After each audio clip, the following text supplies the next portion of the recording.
Hi, this is Margaret Byrd and welcome to Color Quest. One of the most popular video techniques here has been echo printing or botanical printing. And so today I would like to look at one very special leaf that can be a real star in the botanical printing world, and that is the silver dollar eucalyptus. And as you know, fiber prep is what can make or break your echo printing results. So over the next few weeks, let's take a look at the silver dollar eucalyptus and try different mordant processes to see what kind of variations we're going to get and which fibers prefer to work in this way.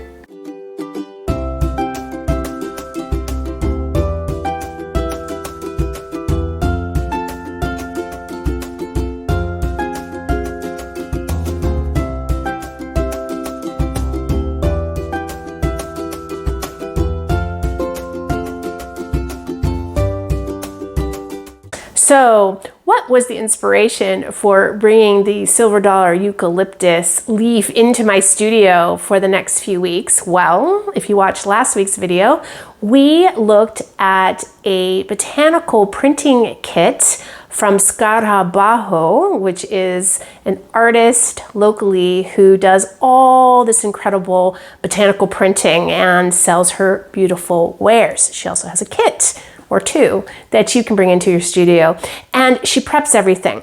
So we got this incredible result from these very sweet little stars that she cut out of the silver dollar eucalyptus leaf.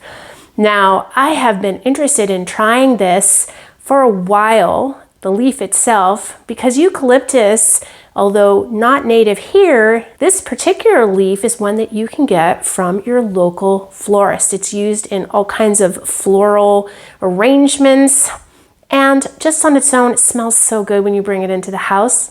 I've had this eucalyptus sitting here now, and it will continue to be the star of the next few weeks' videos, and my kitchen smells amazing.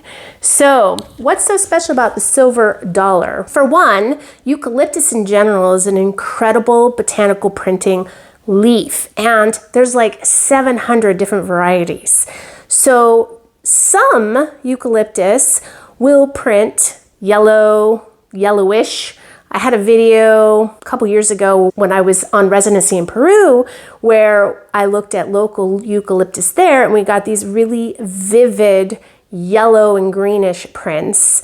The silver dollar can sometimes bring about red, but not always. And so I wanted to test this out, and part of that comes from the process by which you work with this particular eucalyptus leaf, as well as the fiber itself. So today and over the next few weeks, we'll look at both silk as a protein fiber and cotton as a cellulose fiber, and we will do the same process using the silver dollar eucalyptus, and we'll see what results we get. Today, we're going to look at a very simple prep, and that is using alum as our mordant. Now with the eucalyptus leaf, they are very high in tannin, and so they will have a kind of binding power on their own. But the aluminum acetate in today's video is going to help attract that natural color to stick and stay. Now, I always do a big mordant party, if you will, in my studio where I prep a bunch of fibers at once and then keep them in inventory so that I can work on them in my studio and with you. So the two fibers I have today, I have pre-treated both of these with aluminum acetate.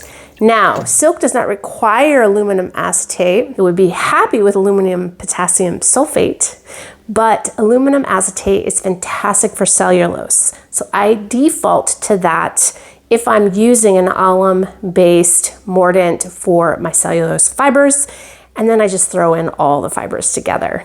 So both of these have been treated with a solution that is 15% aluminum acetate based on the weight of fiber.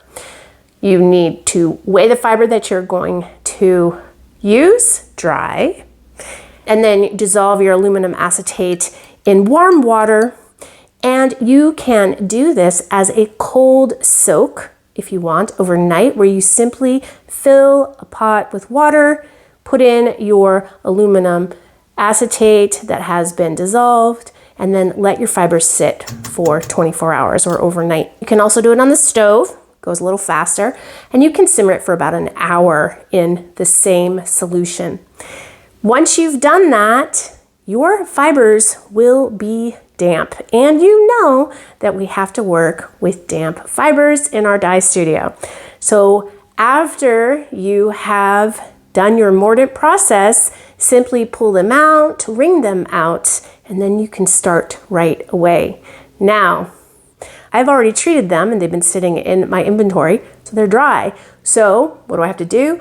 I have to get them wet. I'm just going to put them into water for about an hour so they get nice and damp. I will then wring out the excess water and then we can start. Let's do it. Now, besides fiber prep, which is critical for botanical printing, the kind of fiber we choose can make a big difference. Protein fibers are the best to start with. They print beautifully so easily. When you work with different kinds of leaves, you have to think of the earth-facing side and the sky-facing side, or the top and the bottom. With eucalyptus leaves, they will produce a print on either side. So I'm not going to worry about which side to put down facing the fiber itself.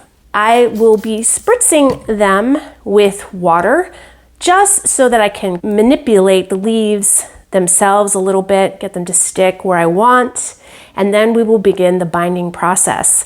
We're going to be using a piece of repurposed plastic for a barrier, and we're going to do this so that we're not printing back on the fiber and trying to get as clean of a print as possible. This is plastic that I've saved from packing material that comes to me, and I reuse it again and again. So after this process is done, I will rinse it, dry it, and store it away for next time. If you don't want to use plastic or you don't have repurposed plastic, feel free to use butcher paper or parchment paper, or even another piece of thicker cotton or some fiber that you can put in between if you want to avoid getting a ghost print or printing back on the fiber. You will also need something to bind with. That can be string. I am going to be using old repurposed sheets today, and the reason for that is because I can use a thicker bind and potentially avoid having any prints that come from the string itself. If you've been doing botanical printing, you know that sometimes you will get markings where the string is, and I'd like to try to avoid that. So I have an old sheet just made from cotton that I've ripped up into these pieces, snipped an end so that I have a tie space at one side, and then I will tightly bind them. It's kind of like working with an ace bandage on your limbs, and as a matter of fact, you can use an ace bandage if that's what you want to do this as well. Again, once it's done, all I have to do is rinse and dry, and I'll use them next time. Today I'm going to be working with a dowel, and I am using a PVC pipe. You can also work with wood. You could grab a stick. You do have to be cautious if you're working with wood and other types of modifiers, which we'll do next week or the week after. But with aluminum acetate, you don't have to worry that you're gonna get an interaction with the wood and the mordant on the fiber. So feel free to grab whatever dowel you can. We just want to be able to have a nice hard surface when we're binding so that we can force those leaves to try to leave their prints on the fiber. So let's start making our designs and getting them into the steam.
So how long are we going to be putting this into the steam? For the eucalyptus leaf, they're pretty dense and fibrous, and so I'm gonna have to leave it in for longer. It's recommended that with this kind of a leaf, you look at steaming this for a minimum of 90 minutes and even as long as 3 hours. Now you're gonna wanna make sure that your pot is big enough to be able to put your dowel in. And if you want to avoid having any kind of potential running of your print, you wanna have it lifted out of the water. I am not going to do that today, so the very tips of my dowels will be sitting in the water. Make sure you put enough in there and that you don't let it boil off. I've done that. It doesn't smell good and it ruins your dowels. So be careful of that. I am then going to leave it in, let it cool inside the pot before I take it out. But you know what? Let's just do it and see what comes out. That's what this is all about.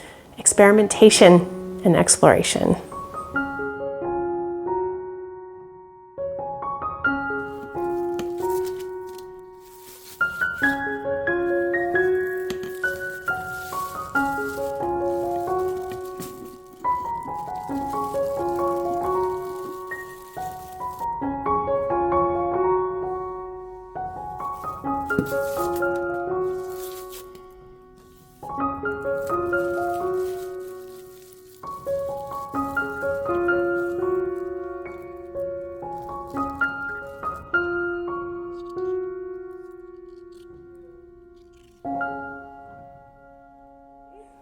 So, as expected, we have a very different reaction between the silk and the cotton.